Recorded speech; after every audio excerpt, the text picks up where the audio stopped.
Hello दोस्त, कैसे हैं? मैं उम्मीद करता हूं आप लोग अच्छे होंगे। आज एक और नया ट्रैक लेकर आए हैं नीलकमल सिंह जी का, पगली देखावे अगरबत्ती। तो इस ट्रैक को अगर आप लेना चाहते हैं तो मेरा मोबाइल नंबर है 95 794 0406।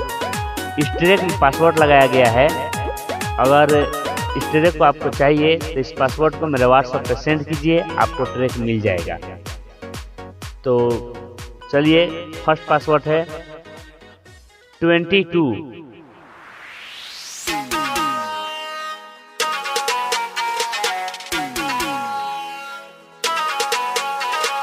Music by Ayaan Babu, Panditpura.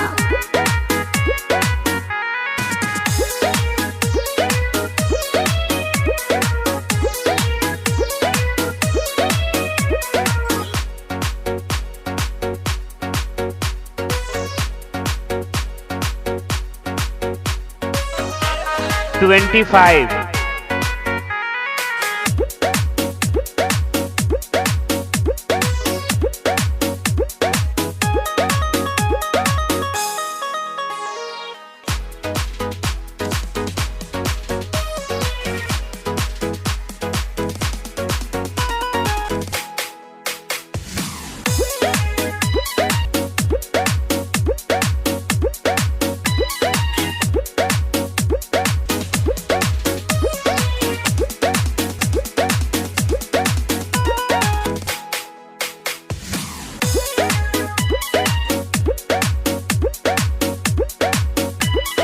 Music by Ayaan Babu, Panditpura.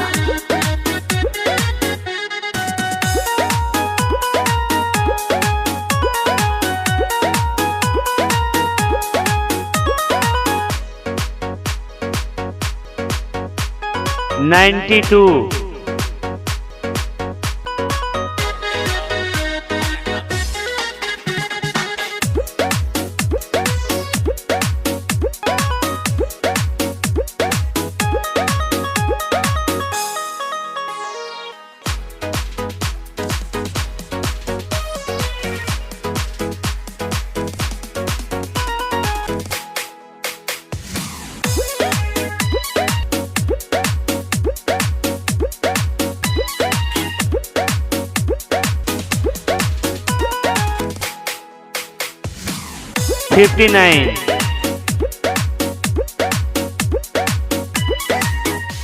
Thank you.